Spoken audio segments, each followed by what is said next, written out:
మందరికి మరణాత నిర్గమాకాండము 3వ అధ్యాయము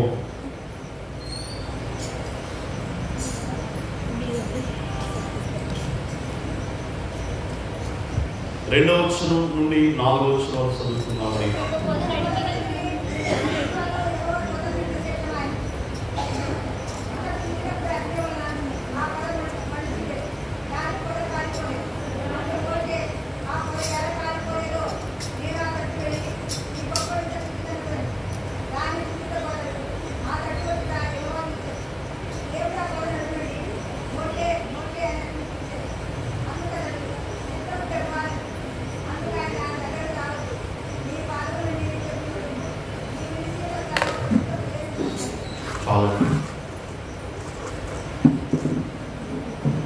వాక్యవర్తమాన్ని కూర్చొని ప్రార్థన చేస్తున్నాను.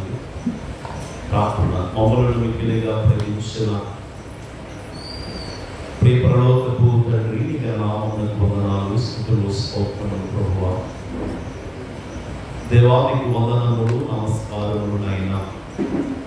6 దినములు మీరు కాపాడి భద్రపరిచి తండ్రి, 7వ నెలలో నేను తండ్రి అయినా జూలై నెలలో ఇలా 7వ తారీఖున మొదటి ఆదివారము ఇలా తండ్రి అయినా సన్నిధిలో మనం ఆరాధించు భాగ్యము అందరికి ఇచ్చిన తండ్రి నీకు స్తోత్రములు. ఇటు కృప చూపిన దేవా నీకే వందనాలు, స్తుతులు, స్తోత్రములు. గరుడా నీకు వందనములు, నమస్కారములు అయినా. ఈరోజు మరి మీరు మాకు ఇచ్చారు అంటే అది మీ కృప తండ్రి. అందులో స్తుతిస్తున్నాను దేవా. మీ పాదములకు నమస్కారములు, స్తుతులు, స్తోత్రములు అయినా. మీకు వందనములు, వందనములు, వందనములు తండ్రి అయ్యా. దేవ ఈ మొదటి ఆదివారము నేను తండ్రి నైనా ప్రభువా చదవబడిన వాక్యము నేను తండ్రి నైనా వాక్యమును బోధించుండగా దేవా మీరు మాట్లాడండి. దేవా మీ దీవులతో నింపండి. ఏ వర్తమానం బిడ్డలకు అవసరమో ఆ మాటలు మీరు అందించమని, మీరు మాట్లాడమని మీ దీవులతో నింపమని ఆయన మీరే మాట్లాడని సహాయం చేయడం ప్రభు. ఎవరికి ఏ వర్తమానం అవసరం నుంచి ఆయన మీరే నడిపించమని, మీరే మాట్లాడమని సహాయం చేయడం త్వరగా యేసయ్య నామమున ఇచ్చున్నాం పరమ తండ్రి. ఆమేన్. యేసు గారి కృపా సమాధానం అందరికీ తోడ్పించును గాక. ఆమేన్. మరణాతండి మరణాత. అమ్మ చూడండి బైబిల్ గ్రంథంలో మన నిర్గమాకాండం 3వ అధ్యాయంలో దేవుడు మోషే గారిని మరి పిలిచేటప్పుడు అసలు ఎందుకు దేవుడు మోషే గారిని పిలుస్తున్నారు అని మనం చూస్తే, ఇశ్రాయేలీయులు ఐగుప్తు దేశంలో ఉన్నారు. వారు 430 సంవత్సరాలు బానిసలుగా జీవించారు. 430 సంవత్సరాలు వారు చాలా వారి ఇబ్బందుల్లో ఉన్నప్పుడు, వారికి కొన్ని సంవత్సరాలు ఇబ్బంది కలిగినప్పుడు వారు పెట్టిన మొరను బట్టి దేవుడు వారి మొరను విన్నారు. అమ్మ చూడండి, విని దేవుడు చూచి ఇశ్రాయేలుని చూచి వారి యొక్క లక్ష్యం ఉంచి, ఆ లక్ష్యం ఏమిటయ్యా అంటే ఇశ్రాయేలు ప్రజలను పాలుతేలు ప్రవృత్తి దేశానికి నడిపించడానికి దేవుని ఆలోచన. ఇప్పుడు పిల్లలు గమనించండి, ఇక్కడ కొన్ని మాటలు మీకు ఇక్కడ జ్ఞాపకం చేయాలనుకుంటున్నాను. ఐగుప్తు దేశంలోనికి ఎలాగో ఇశ్రాయేలీయులు వెళ్ళారు. మనకి ఇశ్రాయేలు ఎలాగో వెళ్ళగలిగారు అంటే ఐగుప్తు దేశంలోనికి పిల్లల యోసేపు గారిని దేవుడు ముందు పంపించారు. యాకోబు గారి కుమారుడైన ఆదికాండం 37వ అధ్యాయంలో మనం చూస్తే యోసేపు గారికి మంచి కళలు దేవుడు ఇచ్చారు.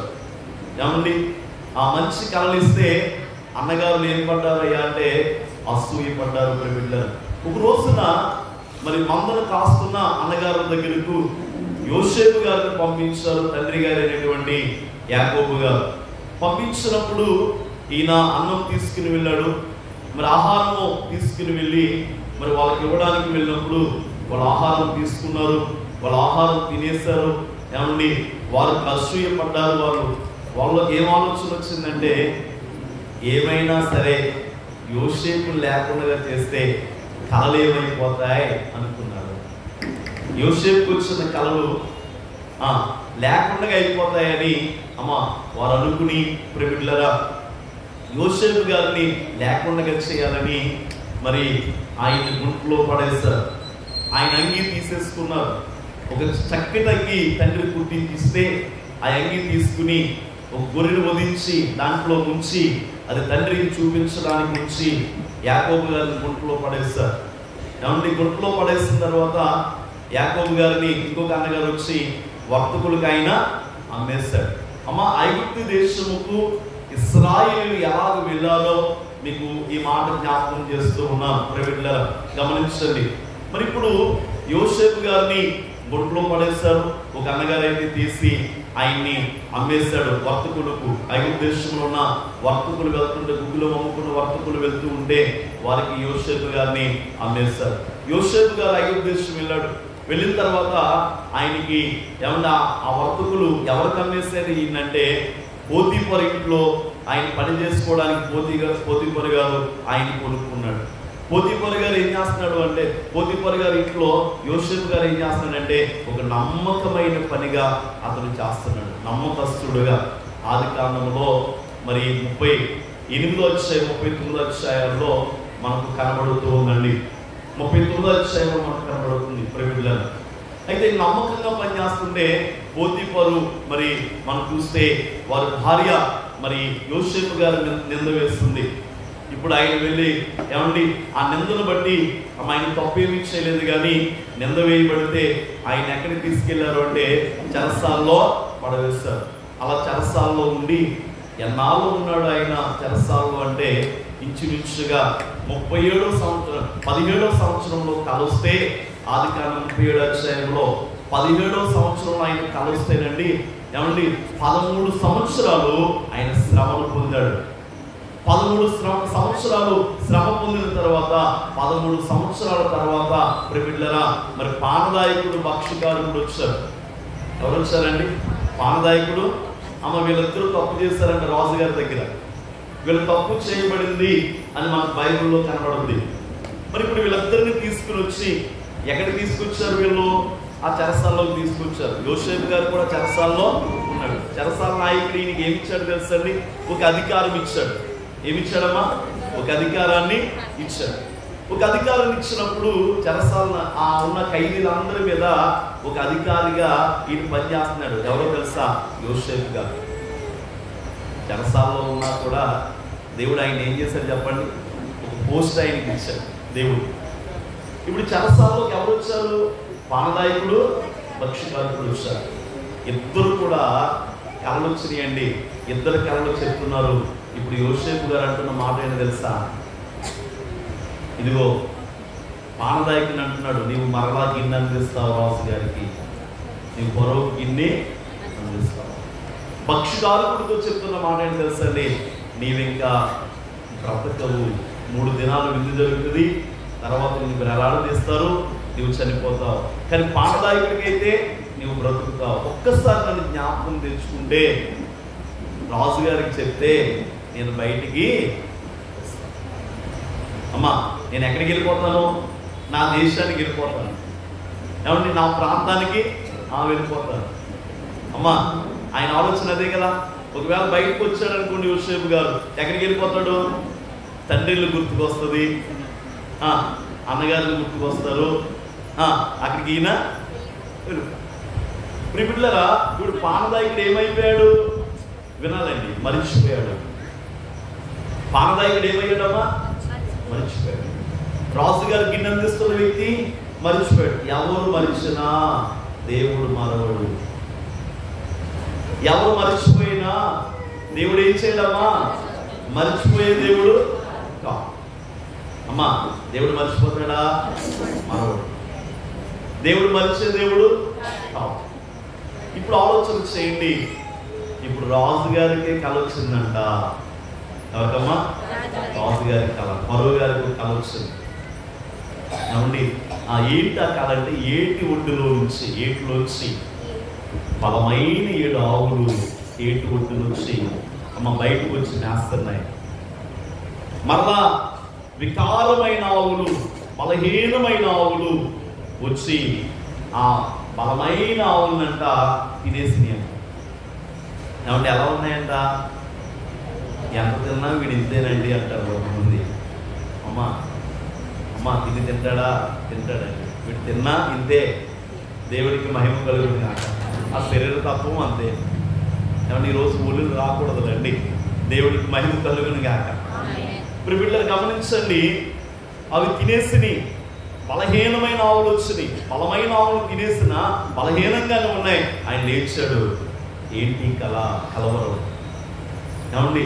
ఆ దేశం అందరికీ వర్తమానం పంపించాడు. రాజుగారు కలుచుకుంటే దెబ్బలు కుదువేమి ఉండవు.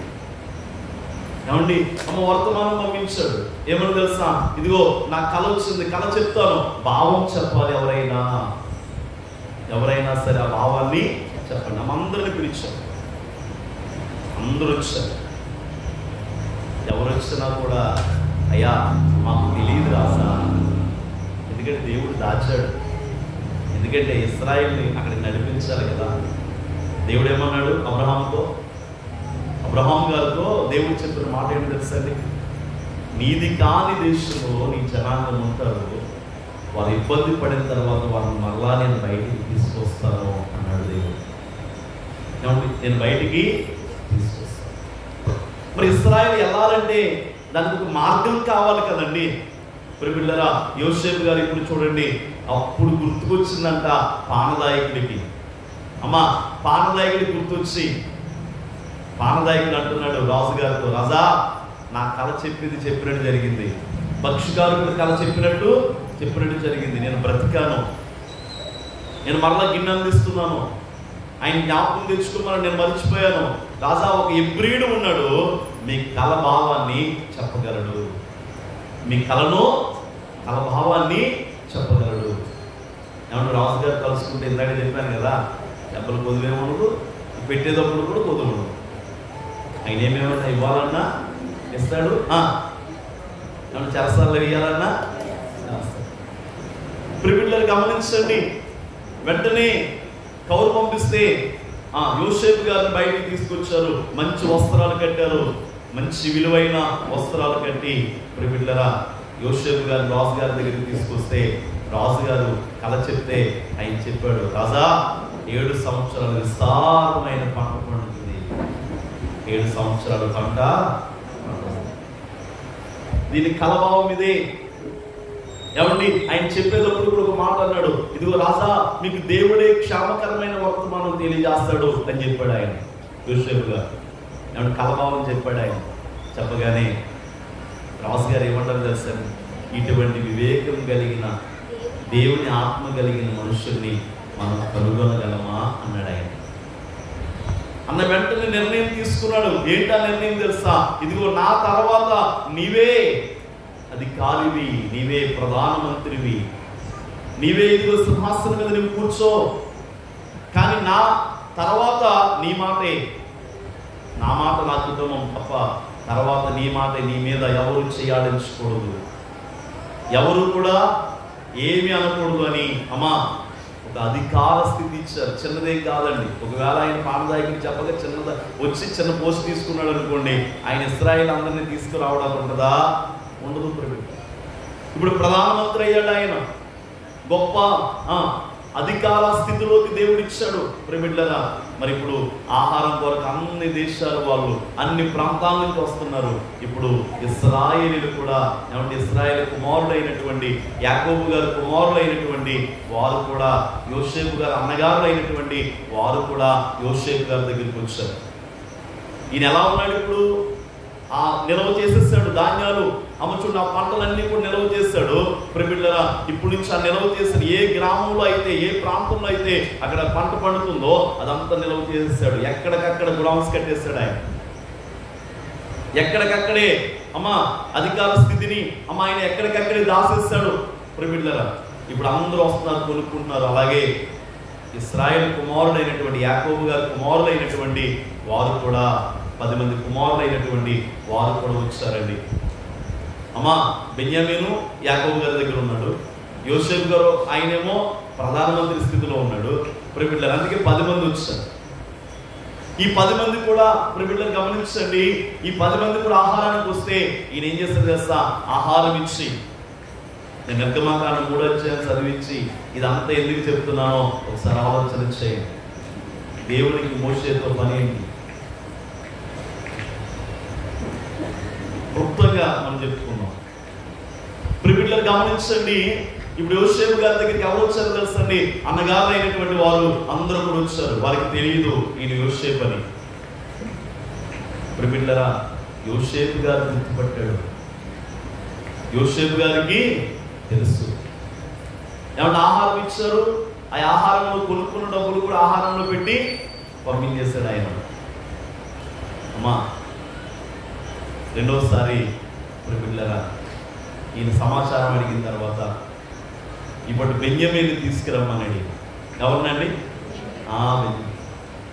తర్వాత మళ్ళీ వచ్చినప్పుడు, అయ్యా మా ఆహారాల్లో ధాన్యంలో మీ రోకలు ఉన్నాయి, డబ్బులు ఉన్నాయి అంటే, అది మీ దేవుడు మీకు ఇచ్చి ఉంటాడులే, మాకు ముట్టినవి అన్నాడు యోసేపు గారు. ప్రియులారా ఏమండి అన్న తర్వాత మరి బెన్యామీను తీసుకొచ్చిన తర్వాత బెన్యామీనుకు ఆహారం అన్ని ఇచ్చేసిన తర్వాత ఏమంటే బెన్యామీను ఆహారంలో ద్రాక్షరస గిన్నె పెట్టాడు. ఆయన ఏం పెట్టించాడండి?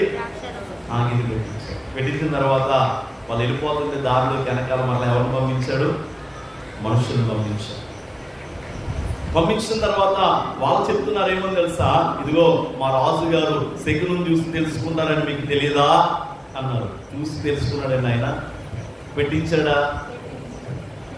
చాలా మంది ఇక్కడ పొరపడుతున్నాం. కొన్ని వాటి కొరకు ఎవరైనా ఏదైనా చెప్తే, ఎవరైనా నీ ముఖం చూసి చెప్తానంటే అక్కడే సరిగ్గా పడిపోతున్నాం. వాళ్ళు ఏదో చెప్తారు.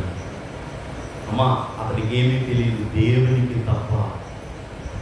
యోసేపు కళ చెప్పగలిగాడు అంటే ఐగుప్తు దేశంలో ఇక గొప్పవారు లేదా?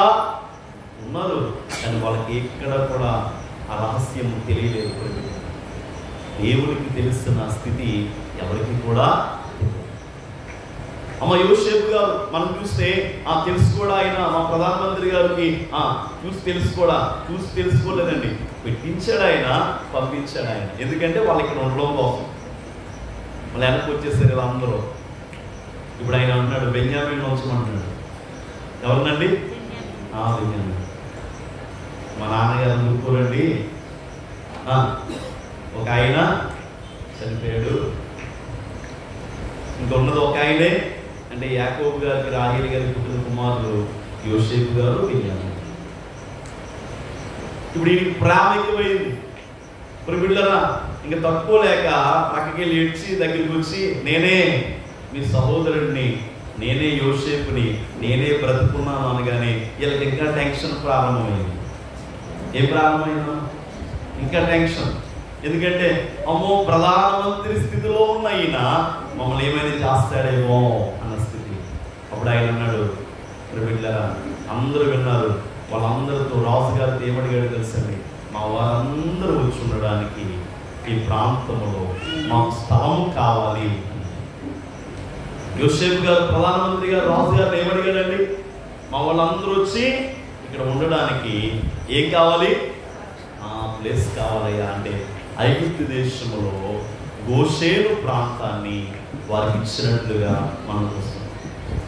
కొన్ని సామాగ్రి బళ్ళన్నీ పంపించారు, వారందరూ కూడా వచ్చారు.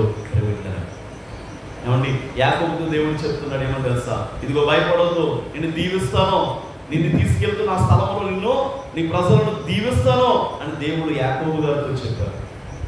ఒకసారి ఆలోచించండి. ఇప్పుడు గోషేను ప్రాంతంలో వారు నివసించారు. ఎన్నాళ్ళు ఉన్నారయ్యా అంటే 430 ఏళ్ళు ఉన్నారు.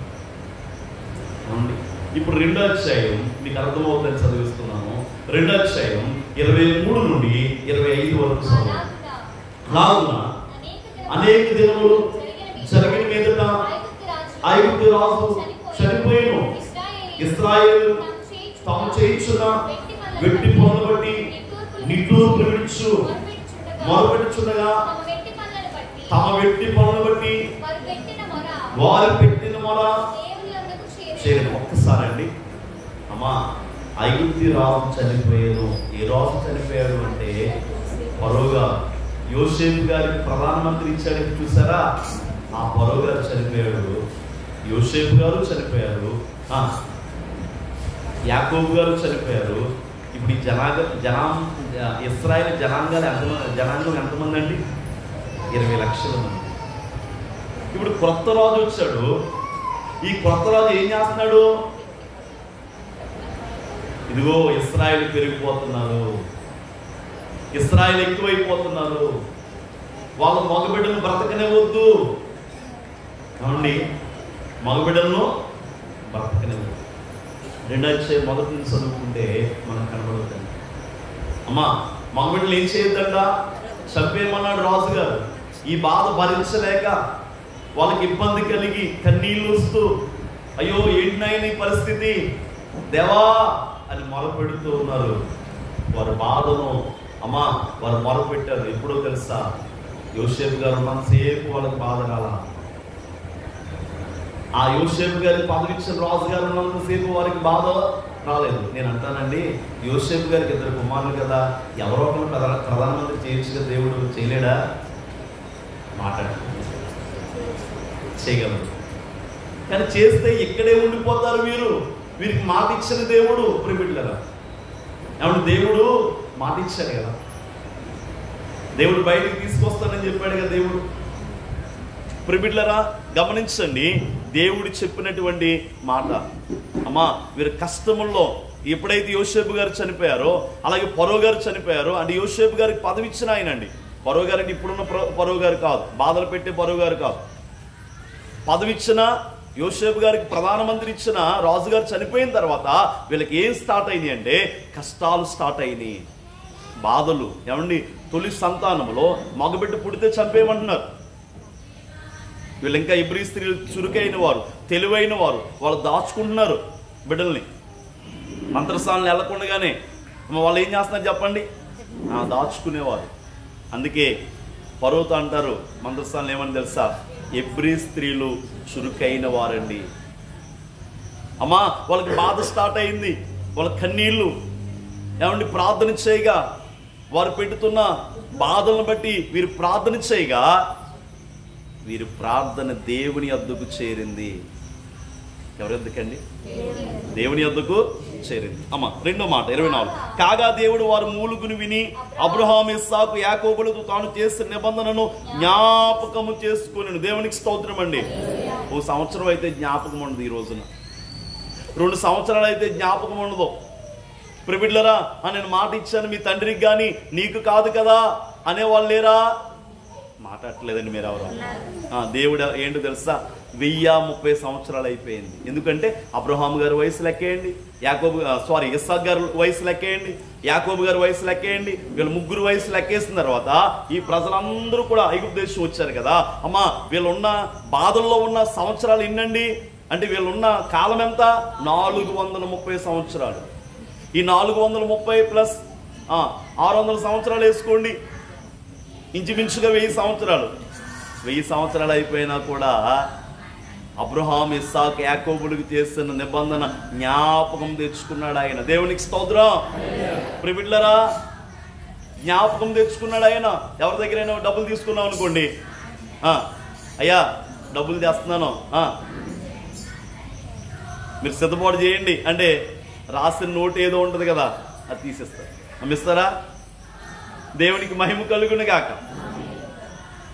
అమ్మా చెప్పాలి.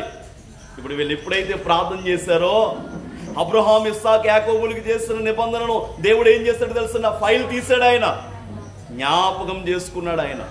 జ్ఞాపకం చేసుకుని అమ్మా చూడండి, ఇక్కడ బైబిల్ గ్రంథంలో మనం చూస్తే 25, దేవుడు ఇశ్రాయేలును చూచెను, దేవుడు వారి యందు లక్ష్యం ఉంచాడు. ఏంటి లక్ష్యం అంటే, ఇప్పుడు ఎక్కడున్నాడా మోషే? దేవునికి లక్ష్యమో ఇప్పుడు మోషేని ఎన్నుకుని మోషే ద్వారా ఇశ్రాయేలును బయటికి నడిపించాలని దేవుడు ఎన్నుకున్నారండి. దేవుడు ఇశ్రాయేలును చూచెను, వారి మీద లక్ష్యమో ఉంచను. మనకు ఒక లక్ష్యం ఉండదు, ఇల్లు కట్టుకోవాలను, ఏమండి, బిడ్డలకు పెళ్ళిళ్ళు చేయాలి, ఇలా చక్కబెట్టుకోవాలి, నా కుటుంబాన్ని ఇలా నడిపించుకోవాలి అని ఒక లక్ష్యం ఉంటుందా? ఉండదా? ఉంటుంది. అలాగే దేవుడి లక్ష్యం ఏంటి తెలుసా? నేను మాట ఇచ్చాను, ఇప్పుడు ఇశ్రాయేలీలను పాలు తేళ్లు ప్రవహించే దేశం వరకు నేను నడిపిస్తాను. ఈ నడిపించడానికే ఆ ఇశ్రాయేలీలకును దేవునికి మధ్యవర్తి అయినటువంటి మోషే గారి దగ్గరికి ఎవరు వచ్చారు అంటే దేవుడు వచ్చాడు. దేవునికి స్తోత్రం చెప్దాం. లక్ష్యం ఉన్న దేవుడు. అమ్మా ఇప్పుడు ఇప్పుడు రండి నిర్గమాకాండం 3వ అధ్యాయం ఇప్పుడు చదవండి 2-4 వచనం. ప్రత్యక్షమాయను అగ్ని వలన పొద మండుచుండెను గాని పొద కాలిపోలేదు. అప్పుడు మోషే ఆ పొద ఎలా కాలిపోలేదు ఆ తట్టు వెళ్ళి ఈ గొప్ప వింత చూచెదననుకొనెను. దాన్ని చూచుటకు అతడు ఆ తట్టు వచ్చుట యెహోవా చూచెను. దేవుడు ఆ పొద నడుము నుండి మోషే మోషే అని అతను పిలిచెను. అందుకు అతడు చిత్తము ప్రభువా అనెను.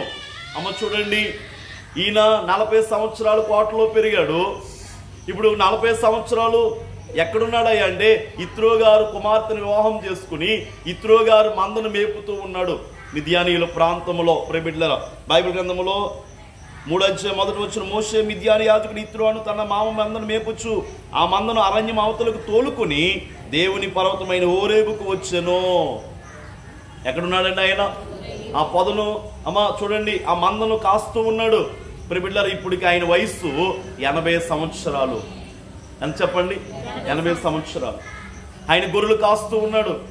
ఇప్పుడు దేవాతి దేవుడు వచ్చి ఆయన దగ్గరికి వెళ్ళిపోకుండా దూరంగా ఉండి అమ్మా ఆ హోరేబు చూడండి, మనం చూస్తే అక్కడ కనబడుతున్న మాటలో ఒక పొద నడిమిన అగ్ని జ్వాలలో దేవుని పర్వతమైన హోరేబుకు వచ్చాను. ఒక పొద నడిమిన అగ్ని జ్వాల యెహోవా అతని ప్రత్యక్షమాయను. అతను చూసినప్పుడు అగ్ని వలన పొద మండుచున్న కానీ పొద కాలిపోలేదు. ఆ హోరేబు బండ దగ్గరికి వచ్చినప్పుడు ప్రియబిడ్డలారా ఆ పొదంతా కూడా ఏమవలేదండి. అమ్మ ఏదైనా అగ్ని మనం ఏదైనా చిన్న మరి చెత్త ఉంటే దానికి అగ్గిపుల్ల వేస్తే అది బూడిదైపోదు కదా. ఇక్కడ దేవుడు మండిస్తున్నాడు, అదేమవట్లేదు, కాలిపోవట్లేదు. ఎందుకో తెలుసా? ఈ వింత చూసి మోషే దగ్గరకు వస్తాడని దేవునికి తెలుసు. ప్రియబిడ్డలారా, ఏమిటి విచిత్రత, ఏమిటి అసలు ఇది ఏమిటి అని మోషే గారు మందని విడిచాడు. ప్రియబిడ్డలారా, ఎక్కడికి వచ్చారో తెలుసండి? పొద దగ్గరికి ఆయన వచ్చాడు. ఈ మొదటి మాటలు ఏం కనబడుతుందంటే చూడండి, దేవుని పర్వతము హోరేబునకు పిలుపొందుకున్న మోషే. దేవునికి స్తోత్రం అండి. దేవుని పర్వతము నుండి అమ్మ హోరేబునకు పిలుపొందుకున్న మోషే. ఏమంటే పిలుపొందుకున్నది ఎవరో? మోషే. మోషే గారు దేవునికి ఎవరో కావాలి. అర్థమైందండి? మోషే గారికి ఎవరు కావాలి? దేవునికి ఎవరు కావాలండి? మోషే కావాలి. మోషే గారికి దేవుడు మీరు చూడండి బైబిల్ గ్రంథంలో 3-4 అధ్యాయాల్లో నేను వెళ్ళనంటే వెళ్ళనన్నాడు. అమ్మా అదంతా వివరణ నేను చేయను, కానీ కొన్ని మాటలు మీకు నేను చెప్పాలనుకుంటున్నాను. రెండో మాటలు ఏమో తెలుసండి, దేవుడు అంటాడు మోషే గారిని పిలిచి, మోషే గారిని పేరెట్టి పిలిచి, నీవు ఇశ్రాయేలు దేశం వెళ్ళాలంటే, నీవు ఇక్కడ నిలబడాలి అంటే అభ్యంతరంగా ఉన్నదాన్ని విడిచిపెట్టే అన్నాడు దేవుడు. ఏం చెప్పండి? నీ పాదములు ఉన్న చెప్పులు విడు. రెండో మాట మనం చూద్దాం, బైబిల్ గ్రంథంలో మనం చూద్దామండి. అమ్మా రెండో మాట, అందుకు ఆయన దగ్గరికి రావద్దు, నీ పాదములని చెప్పులు విడువము, నీవు నిలిచున్న స్థలము పరిశుద్ధ ప్రదేశం అని. నిర్గమాకాండము 3:5 అండి, చదవండి. దగ్గరికి రావద్దు, నీ పాదము నుండి నీ చెప్పులు విడువము, నీవు నిలిచి ఉన్న స్థలము పరిశుద్ధ ప్రదేశము అని. దేవునికి స్తోత్రం అండి. అమ్మా నాయనా, ఈ అరణ్యంలో ఉండాలంటే నాకు చెప్పులు కావాలి. ఏమంటే మోషే గారు అనాలి కదా. ఇప్పుడు దేవుడు ఏమంటున్నాడంటే, ఫస్ట్ నీవు వచ్చావు, నీవు నాతో సహవాసం చేయాలంటే, నేను నీతో మాట్లాడాలంటే, నా పరిచయం నీకు కావాలి అంటే, నీవు ఈ పరిశుద్ధ ప్రదేశంలో నిలబడడానికి అడ్డొచ్చిన దాన్ని ప్రక్కకి తీసే అంటున్నాడు దేవుడు. ఏమంటున్నాడండి? నేను పరిచయం చేసుకుంటున్నాను, నీవు నాకు కావాలి. నీకు నాకు సంబంధం కావాలంటే మధ్యలో అడ్డున్న అడ్డులు నువ్వేం చేయాలి? తీసే. ఎవరు చెప్తున్నారండి? దేవుడు చెప్తున్నాడు. అమ్మా దేవుడు ఏమని చెప్తున్నాడు? నీ పాదములున్న. ఇంకొక చోట చదవండి, అపొస్తలుల కార్యము 7వ అధ్యాయము 33వ వచనం. 7:33 అండి. నీ చెప్పులు విడుము, నీవు నిలిచి ఉన్న చోటు ఆ పరిశుద్ధ భూమి. దేవునికి స్తోత్రం అండి. అమ్మా, నీ చెప్పులు విడుము, నీవు నిలిచున్న చోటు పరిశుద్ధ భూమి. నిలిచున్న స్థలం ఏదండి? భూమి. ఇంకొక మాట చెప్పనా, ఈ హృదయము పరిశుద్ధం. గమనించండి, ఈ హృదయంలోకి యేసయ్య రాగానే ఏం చెప్పండి? పరిశుద్ధం. ఇంకొక మాట మీకు చెప్తున్నాను, దేవుడు ఏం చెప్పారో దాన్ని మనం చేయాలి. దేవుడు ఏం చెప్తే చెప్పాలి, అది మనం చేయాలి. అమ్మ, చేయాలొద్దా? ఖచ్చితంగా చేయాలి. దేవుడు విడిచిపెట్టమన్న దానిని మనం ఏం చేయాలండి? విడిచిపెట్టాలి. ఒక రోజున యేసు ప్రభు వారు గలిలయ సముద్రం దగ్గర ఉన్నారు. ఆయన శిష్యులతో చెప్తున్నారు, ఏమని తెలుసా? అప్పటికి వారు శిష్యులు కాదు. ఇదిగో, మీరు నన్ను వెంబడించండి, మీరు నన్ను వెంబడించండి, మిమ్మల్ని నేను ఏం చేస్తాను తెలుసా? మనుషులు పట్టు జాగ్రత్తగా చేస్తానన్నారు. ఏం చెప్పండి? మీరు నన్ను ఏం చేయాలి? వెంబడించండి, నేను మిమ్మల్ని ఏం చేస్తాను? అమ్మా, ఆ యేసయ్య దగ్గరికి రావడానికి వాళ్ళకి చాలా ఉన్నాయి తెలుసా? అక్కడ మాట్లాడాలి. వాళ్ళకి ఏమున్నాయండి? వాళ్ళకి వలలు ఉన్నాయి. ఆ వలలు చిన్న వలలా కాదు, వారి జీవనోపాధి ఉంది అక్కడ. వారికి ఇంకా ఏముందో తెలుసండి, వారు కష్టపడితేనే కానీ కుటుంబము పోషింపబడదు కదా. అన్ని ఉంటే యేసయ్య అన్నారు, అవన్నీ విడిచిపెట్టి నా దగ్గరికి వస్తే మిమ్మల్ని నేను మనుషులు పట్టు జాగ్రత్తగా చేస్తానంటున్నాడు ఆయన. ఏం విడిచిపెట్టాలమ్మా? మరి విడిచిపెట్టి వచ్చారా రాలేదా? వచ్చారు. ప్రియబిడ్డలారా, మత్తయి సువార్త 4వ అధ్యాయం 18వ వచనాన్ని ఒకసారి చదువుకుందాం. యేసు గలిలయ సముద్ర తీరమున నడుచుండగా పేతురు అనబడిన సీమోను, అతని సహోదరుడైన అంద్రెయ, ఇద్దరు సహోదరులు సముద్రములో వలవేయుట చూచెను. వారు చాలరులు. ఆయన, నా వెంబడి రండి, నేను మిమ్మును మనుష్యులు పట్టు జాలరులుగా చేతునని వారితో చెప్పెను. వెంటనే వారు తమ వలలు విడిచిపెట్టి ఆయనను వెంబడించెను. ప్రియబిడ్డలారా, నాకున్న వాటన్నిటి వైపుకు చూస్తే యేసుక్రీస్తు ప్రభువారు మనతో సహవాసము చేయరు. ప్రియబిడ్డలారా, యేసుక్రీస్తు ప్రభువారు మనతో సహవాసము చేయాలంటే, ఆయనతో మనం ఉండాలంటే మనకున్నటువంటి అభ్యంతరాలు ఏమైనా ఉన్నాయా? ఆ అభ్యంతరం ఉంటే కనుక మోషేతో దేవుడు అడుగుతున్నట్లుగా, ఎవరి శిష్యులను దేవుడు అడుగుతున్నట్లుగా, ప్రియబిడ్డలారా, మనం ఏం చేయాలి చెప్పండి? వాటిని విడిచిపెట్టి వెంటనే రావాలి. కొంతమంది అంటారట, అయ్యా మేము నమ్ముకుంటామయ్యా. ఎప్పుడు? యేసయ్య నమ్ముతామయ్యా ఎప్పుడు? వయసు అయిపోయాక. ఎప్పుడండి? ఒక్కసారి మీరు ఆలోచన చేయండి. యేసయ్య దేవుడండి, గొప్పవాడండి. ఆయన ఏం అన్యాయంగా ఏది చేయడు. ఇక్కడ ఒక మాట మీకు నేను జ్ఞాపకం చేయాలనుకున్నాను. ఇశ్రాయేలు ప్రజల్ని పోనిమ్మని దేవుడు అడిగాడు కదా, మోషేని పంపించాడు కదా. 5 అధ్యాయాలు చదువుకోండి.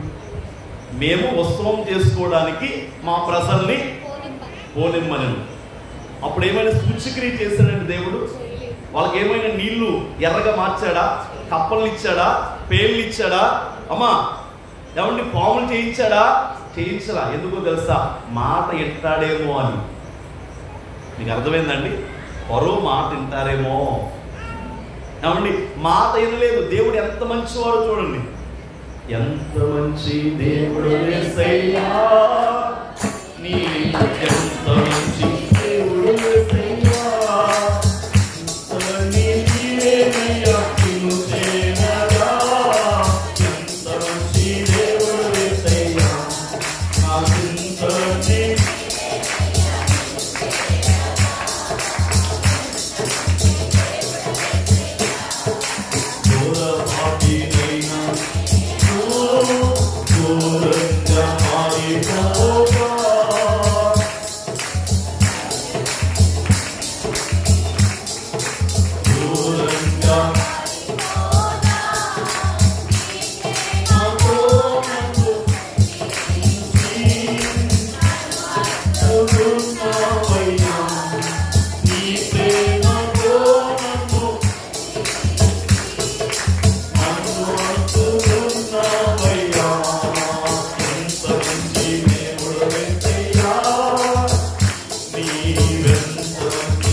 మంచి యేసయ్య, నా మంచి యేసయ్య.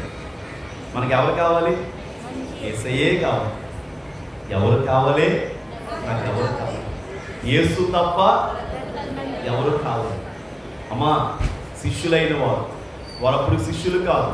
వారు ఏం విడిచిపెట్టారండి? అన్నింటిని విడిచి యేసయ్య దగ్గరికి వచ్చారు.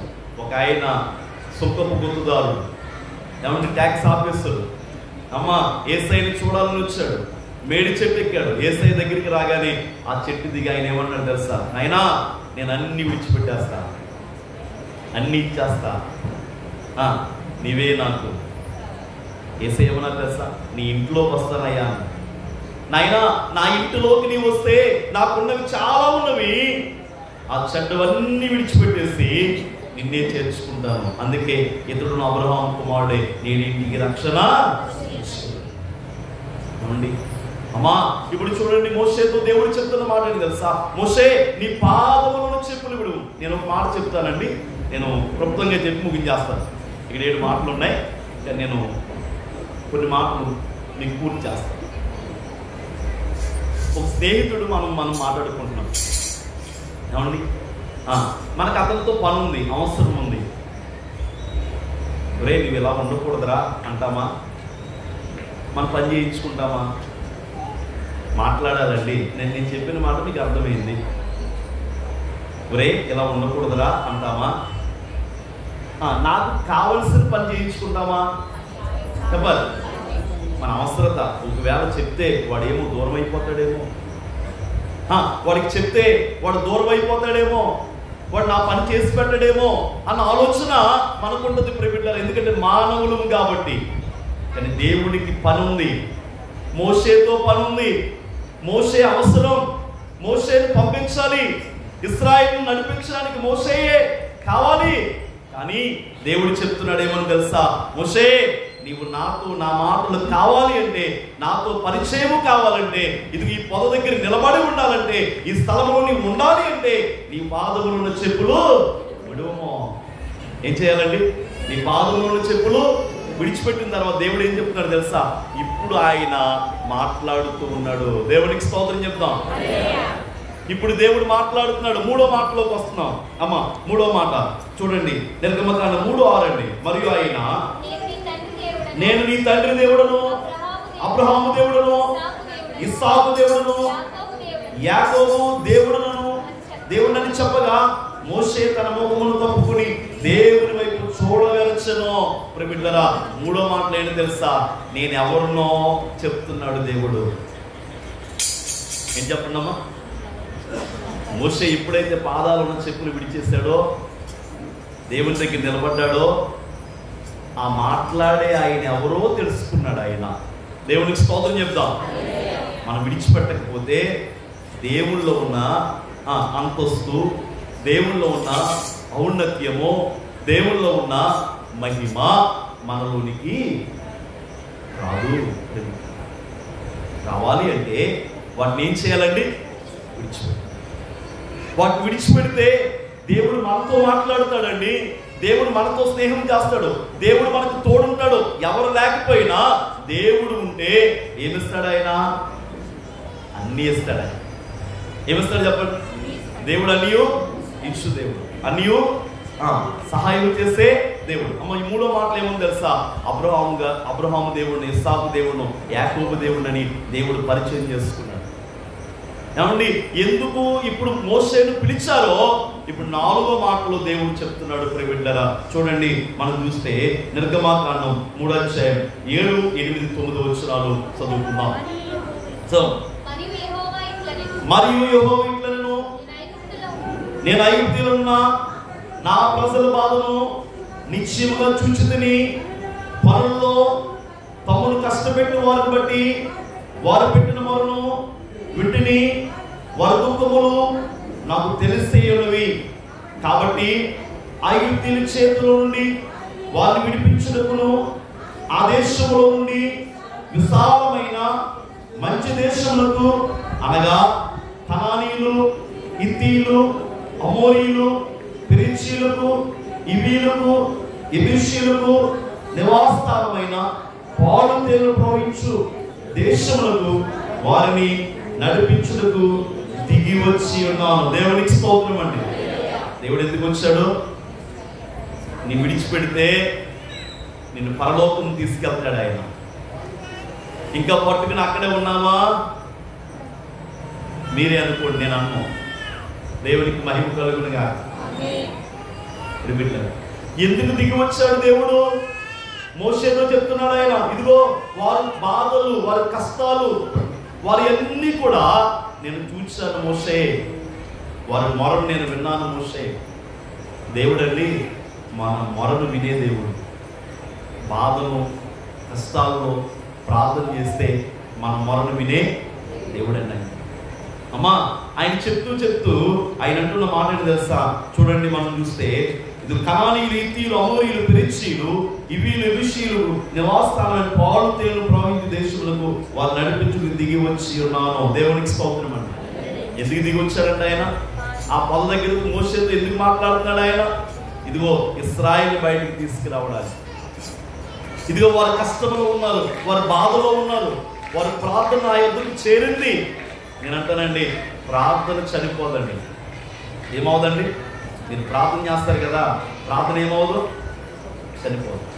ఎందుకంటే అబ్రహాము గారి ప్రార్థన, ఇస్సాకు గారి ప్రార్థన, యాకోబు గారి ప్రార్థన ఎవరు జ్ఞాపకం తెచ్చుకున్నారు?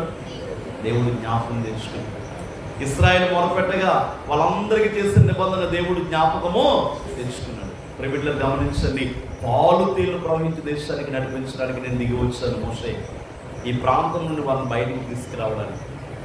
ఏమండి అమ్మా, ఇది 4వ మాటగా మనం చూస్తున్నాం. 5వ మాట మనం చూస్తే నేను ఎదురుకు వచ్చేస్తున్నాను క్లుప్తంగా.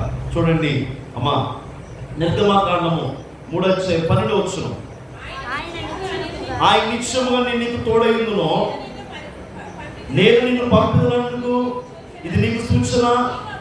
నీవు ఆ ప్రజలను ఐగుప్తు నుండి తోడుకుని వచ్చిన తర్వాత మీరు ఈ పర్వతం మీద దేవుణ్ణి, ఇదిగో నాతో మాట్లాడుతున్న ఈ పర్వతం మీద, ఇదిగో ఈ ప్రాంతం మీద, ఈ పర్వతం దగ్గరికి వచ్చి మీరు నన్ను సేవిస్తారు, ప్రార్థన చేస్తారు. అమ్మా ఎవరు చెప్తున్నారు తెలుసా? దేవాది దేవుడు. ఈయన అంటారండి మోషే గారు 11 వచ్చిన ఒకసారి చదువుతారు.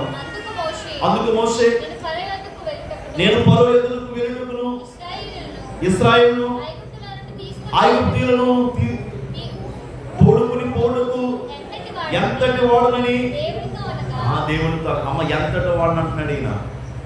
ఏం చెప్పండి? నేను ఎంతటి వాడు. అమ్మా అప్పుడే దేవుడు 12 వచ్చింది ఏమన్నాడు తెలుసా?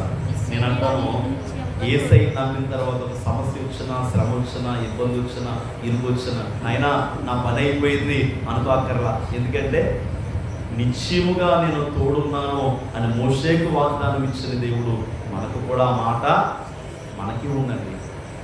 దేవుని వాక్యం మనం ఏం చేస్తుంది? బలపరుస్తుంది. దేవుని వాక్యం మనం ఏం చేస్తుంది చెప్పండి? నడిపిస్తుంది. దేవుని వాక్యం ఎక్కడ కూడా మనం ఏం చేయదండి? విడిచిపెట్టేది మట్టికి కాదు. మనం విడిచిపెడతామేమో కానీ దేవుడు విడిచిపెట్టేవాడు మట్టికి కాదు. ప్రియబిడ్డలారా గమనించండి. అమ్మా దేవుడు అప్పుడు అంటున్నాడు ఏమో తెలుసా? ఎంతటి వాడు మోషే అంటే దేవుడు చెప్తున్నాడు ఏమో తెలుసా? నిశ్చయముగా నేను నీకు తోడై ఉంటాను. దేవునికి స్తోత్రం అండి. నిశ్చయముగా నేను నీకు తోడై ఉంటాను. చూడండి అక్కడ, ఆయన నిశ్చయముగా నేను నీకు తోడై ఉందును, నేను నిన్ను పంపుతున్నట్టుకి ఇది నీకు సూచన. దేవునికి స్తోత్రం అండి. అమ్మా మరి 5వ మాట మనం చూస్తున్నాం. 6వ మాట మనం చూస్తే ఈయన వెళ్ళలేదు కానీ మోషే గారు ఏమండి 40 సంవత్సరాలు మందరం మేపుతూ ఎప్పుడు కూడా గోషేను ప్రాంతానికి వెళ్ళలేదు, ఇశ్రాయేల్ దగ్గరికి వెళ్ళలేదు. వెళ్ళకపోయినా ఈయన అంటాడు, నాయనా నేను వెళ్తే మరి నీ పేరు అడుగుతారు వాళ్ళు, ఏమని చెప్పమంటావు? ఎవరు అడుగుతారంట? ఏమంటే ఈయన ఆలోచన ఇది, వాళ్ళ ఆలోచన కాదు. ప్రియబిడ్డలారా అమ్మ చూడండి, బైబిల్ మనం చదువుకుందాం. నిర్గమకాండము 3:14 అండి. అందుకు దేవుడు, నేను ఉన్నవాడును అనువాడునై ఉన్నానని మోషేతో చెప్పాను. దేవునికి స్తోత్రం అండి. దేవుడు ఎవరండి? ఈయన ఏమడిగాడు? ప్రియబిడ్డలారా మాట్లాడేది ఎవరు? ముఖం పక్కెట్టుకున్నాడా? అబ్రహాము ఇస్సాకు యాకోబు అంటే దేవుని ముఖం లేని పరిస్థితిలో ఉన్నాడా? ఉన్నాడు. నాయనా నీవు వచ్చావా అనుకున్నాడా? అనుకున్నాడు. ఇప్పుడు ఏమంటున్నాడు? నీ పేరేంటి నాయన? వాళ్ళు అడుగుతారు, నాయన దేవుడు ఏమని చెప్పాడు చెప్పండి? నేను ఉన్నవాడును. ఆయన ఉన్నంతసేపు మనకేముంటుంది? ఆయన ఉండాలంటే మనం ఏం చేయాలి? పై చెప్పినవి అన్నీ మనం చేయాలి. మీకు అర్థమైందండి? అమ్మా, ఆయనతో సహవాసం చేయాలి. నేను ఉన్నవాడును, అనుండువాడును. దేవుడు చెప్తున్న మాట, నేను ఉన్నవాడునని చెప్పు. ఎప్పటి నుంచి ఉన్నాడు ఆయన? ఏమీ లేనప్పుడు శూన్యములో నుంచి ఆయనే ఉన్నారు. ఏమండి? అన్ని చేస్తుంది ఆయనే, ఈ సృష్టిని చేస్తుంది ఆయనే, నడిపించేది ఆయనే. మనం ఎలా నిలబడ్డాము అంటే ఆయన కృపే. బాగున్నారా అంటే ఏమన్నారు మనం? దేవుని మహాకృపతో బాగున్నాం. దేవా, ఈ రోజు నడిపించి ప్రార్థన చేస్తామండి. మన ఉదయం లేవగానే ఏమని తెలుస్తుంది? ఆయన ఈ రోజు నాకు చూపించావంటే అది మీ కృప, మీ ప్రేమ. ఎందుకంటే ఆయన ఉన్న దేవుడు, ఆయన నడిపించే దేవుడు, ఉన్నత శిఖరముల మీద ఉన్న ఆయన నడిపించే దేవుడు, ఆయన విడిచిపెట్టే దేవుడు కాదండి. అమ్మా, ఇది 6వ మాటగా మనం చూస్తూ ఉన్నాం. 7వ మాట ఏంటంటే, ఇప్పుడు దేవుడు చెప్తున్నాడు ఏమనంటే, మోషే నీవు ఎలా చెప్తే వింటావో అలాగే చెప్తానయ్యా. దేవుడు చూసారు ఎంత ప్రేమ. దేవుడు గద్దిస్తాడు, దేవుడు ప్రేమ చూపుతాడు, దేవుడు నడిపిస్తాడు. దేవుడు విడిచిపెట్టే దేవుడు మట్టికి కాదండి. ఒకసారి చూద్దాం బైబిల్లో చివరి మాట చూడండి. మనం చూస్తే మోషే చేతులు కదా అద్భుతాలు కలగా దేవుడు మార్చారు. దేవునికి స్తోత్రం అండి. నిర్గమకాండము 4వ అధ్యాయము 2వ వచనం, యెహోవా నీ చేతిలో ఏమిటి అని అతను అడిగాను. అందుకతడు కర్రానెను. అప్పుడు ఆయన నేలను దాన్ని పడవేయమనెను. అతడు దాని నేలను పడవేయగానే అది పామాయింది. అప్పుడు యెహోవా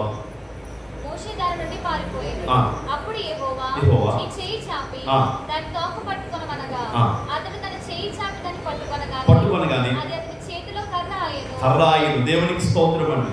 అమ్మా, ఆయన పారిపోతున్నాడు. మోషే గారికి ఏమొచ్చిందండి? మోషే గారు దేవుడు ఏమంటున్నాడు? మోషే నీ చేతిలో ఏంటి? ఇప్పుడు దేవుడికి అర్థమైపోయింది, ఇతను ఇంకెళ్ళడు, ఒక అద్భుతం చేయాలి. ఏం చేయాలమ్మా? అద్భుతాలు పొంది దేవుళ్ళలోకి ఎంతమంది వచ్చాం? యేసయ్య రక్షకుడు అని తెలుసుకుని నమ్మిన వాళ్ళు ఎంతమంది? చేయి పైకి వెళ్తారా? ముగించేస్తాం. దేవునికి మహిమ కలుగును గాక. అమ్మా, అద్భుతాలు చూసి దేవుడు నమ్మిన వారు ఎంతమంది? అందరూ అద్భుతాలు చూసి యేసయ్యలో అద్భుతాలు ఆశ్చర్యాలు దేవుడు చేస్తాడండి. ఇప్పుడు మాట చెప్తున్నాను. మోషే చేతిలో ఉన్న కర్ర 40 సంవత్సరాలు ఉన్నాయి. ఎప్పుడు ఈ కర్రలోకి జీవము రాలేదు. అమ్మా, ఈ కర్రలోకి ఏం రాలేదు? జీవము రాలేదు. కాబట్టి దేవుడు పడవేయమనగా అది పామైతే దేవుడు చెప్తున్న మాట ఏం తెలుసా? ఒకసారి తోక పట్టుకో. భయపడుతున్న మోషేను దేవుడు ఇంకా భయపెట్టవచ్చు కదా. ఎవరైనా ఇబ్బందులు ఉన్నారనుకోండి, వాళ్ళు భయపడుతున్నారనుకోండి, వీళ్ళు ఏం చేస్తారు? ఇంకా భయపడతారు. ఏం చేస్తారమ్మా? మాట్లాడాలి, ఇంకా భయపడతారు. కానీ దేవుడు భయపెట్టేవాడు కాదు, భయాలు తీసివేసేవాడు ఆయన. దేవుడికి మహిమ కలుగును గాక. దేవుడు చెప్తున్న మోషే గారితో చెప్తున్న మాట తెలుసా? మోషే ఇదిగో తోక పట్టుకో. తోక పట్టుకోగానే అది ఏమైపోయింది తెలుసండి? కర్ర అయిపోయింది. ఇప్పుడు దేవుడు చెప్తున్నాడు, ఈ కర్ర చేత పట్టుకుని నీవు. అమ్మా, నేను ఇప్పుడు ఒక మాట చెప్తున్నాను. దేవుళ్ళలోకి వచ్చిన బిడ్డలారా, ప్రియ జనాంగమా, మనం మనగా ఉండిపోతే మనగానే ఉండిపోతాం, మనంగానే వెళ్ళిపోతాం. ఎలా వచ్చామో అలా వెళ్ళిపోతాం. మనం యేసయ్యను నమ్మితే ఆయన ఎవరు చెప్పండి? జీవం ఇవ్వడానికి దిగి వచ్చాడు. ఆయన ప్రాణం పెట్టాడు, చనిపోయాడు. ఎవరు? మన కొరకు, మన బాధలు, మన పాప శాపములు తప్పించడానికి ఎవరు వచ్చారంటే యేసుక్రీస్తు ప్రభువు ఈ లోకానికి వచ్చారు. మన కొరకు చనిపోయాడు ఆయన. మన కొరకు శిలువలో యాగమై మరణమై 3వ దినమున తిరిగి అయినా లేచారు. యేసయ్యని ఎవరు ధరిస్తారో నేను అంటాను, యేసయ్యలో మీరు పెట్టబడితే మనలోకి ఏమొస్తుంది చెప్పండి? జీవం వస్తుంది. ఆ జీవమైన కర్ర ఏం చేస్తుంది తెలుసమ్మా? జీవం ఇస్తుంది. బిడ్డలారా, ఇశ్రాయేలు 10 అద్భుతాలు జరిగిన తర్వాత, ఇశ్రాయేలు బయటికి నడిపించిన తర్వాత ఈయన మోషే గారు ఏ కర్ర పట్టుకుని వెళ్ళాడు తెలుసండి? దేవుని కర్ర చేత పట్టుకుని వెళ్ళాడు. ఎక్కడికో తెలుసమ్మా? ఐగుప్తు దేశానికి వెళ్ళాడు. ఇశ్రాయేల్ దగ్గర 10 అద్భుతాలు చేశాడు ఆయన. 9 తెగుళ్ళు మనం చూస్తే మనకు 9 నెలలు పట్టిందట ఆ తెగుళ్ళు. బిడ్డలారా, ఏమండి 3 తెగుళ్ళు అయితే మట్టికి ఇశ్రాయేల్ కూడా భరించారట. కానీ 7 తెగుళ్ళు అయితే 6 తెగుళ్ళు అయితే మట్టికి అమ్మా ఇశ్రాయేల్ దగ్గరికి రాలేదంట. కానీ ఏమండి ఎవరు భరించారో తెలుసమ్మా? ఆ ఐగుప్తీయులు భరించారు. బిడ్డలారా, ఈ కరత్వాన్ని అద్భుతాలు చేసిన తర్వాత 10వ అద్భుతం ఏంటంటే బలి ఇవ్వడం అండ్ పస్కా వధించబడుట. నిజమే, గొర్రెపిల్ల బలి ఇవ్వడం. ఏమన్నా బలించిన తర్వాత అమ్మ వారిని గుమ్మాలకు తాకించాలి. ఏమన్నా నిలువు పై కమ్మికి 2 నిలువు కమ్మికి తాకించిన తర్వాత బిడ్డలారా, ఏమండి నరసంహారకుడు ఇశ్రాయేలులోకి రాలేదండి. అమ్మ ఆ గొర్రెని వధించి ఆ గొర్రెని బలించే పని ఎవరు చేశారు? ఇశ్రాయేలు చేశారు. 9 తెగుళ్ళు దేవుడు చేశాడు. 10వ తెగులు వీళ్ళకి వేలే చేసుకోవాలి. ఎలా చేయాలి? గొర్రెను అమ్మ పరీక్షలో పెట్టాలి. 10 రోజులు అది పరీక్షలో ఉంచాలి. దాన్ని బలి ఇవ్వాలి. ఏమంటే రక్తము ఆ గిన్నెలోకి పట్టాలి. ఈశోపు కుంచుతో దాన్ని ఏం చేయాలని గుమ్మాలకు తాకించాలి. పై కమ్మికి 2 నిలువు కమ్మిలకి తాకించారు. బిడ్డలారా, నరసంహారకుడు ఇశ్రాయేలులోకి రాలేదు. అమ్మ నరసంహారకుడు రాలేదు. మరి ఐగుప్తీయులలో గొప్ప గొప్ప కట్టడాల్లోనికి నరసంహారకుడు వెళ్ళాడు. తొలి సంతానము అమ్మ జీవరాశుల్లో బిడ్డల్లో అందరిలో కూడా చనిపోయారు. బిడ్డలారా, అప్పుడు పొరగారు అంటాడు, తీసుకెళ్ళిపోని జనాన్ని. ఇదిగో మోషే తీసుకెళ్ళిపోతూ నీ ప్రజలను, ఈ దేశాన్ని, ఐగుప్తు దేశాన్ని, ప్రజలను, మమ్మల్ని నీవు దీవించు అని చెప్పి వెళ్ళిపోమన్నప్పుడు వెళ్ళిపోయిన తర్వాత బిడ్డలారా, ఈ కర్ర జీవమైన కర్ర ఏమిచ్చిందో తెలుసా? జీవమిచ్చింది. నిర్గమకాండం 14వ అధ్యాయం దగ్గరికి వచ్చేటప్పటికి ఇశ్రాయేలు అందరూ కూడా వెళ్ళిపోతున్నప్పుడు ఎదర సముద్రం కనబడుతుంది. వెనకాల ఎవరు కనబడుతున్నారు తెలుసమ్మా? ఐగుప్తీయులు కనబడుతున్నారు. మరలా గుర్రాలు వేసుకుని, రథాలు వేసుకుని వాళ్ళు వచ్చేస్తారు. యుద్ధ సామాగ్రితో వాళ్ళు వచ్చేస్తారు. దేవుడు పోరాడుతున్నాడు. వాళ్ళకి చీకటి పెట్టాడు, వీళ్ళకి వెలుగు పెట్టాడు. అమ్మా దేవుడు ఏమండి మోషే ఇశ్రాయేలు అందరూ కూడా ప్రార్థన చేశారు. ఇన్ని అద్భుతాలు చూసిన వీళ్ళు దేవుడి మీద విశ్వసించలేకపోయారండి. మోషే మాకు సమాధులు లేవని తీసుకొచ్చావా? కష్టం వస్తే దేవుని విడిచి వెళ్ళిపోతున్నప్పుడు ఈ జనాంగమా వెళ్ళొద్దు. యేసై ఎవరో తెలుసా? జీవము కలిగిన దేవుడు. యేసై శక్తిమంతుడు. యేసై నడిపించు దేవుడు.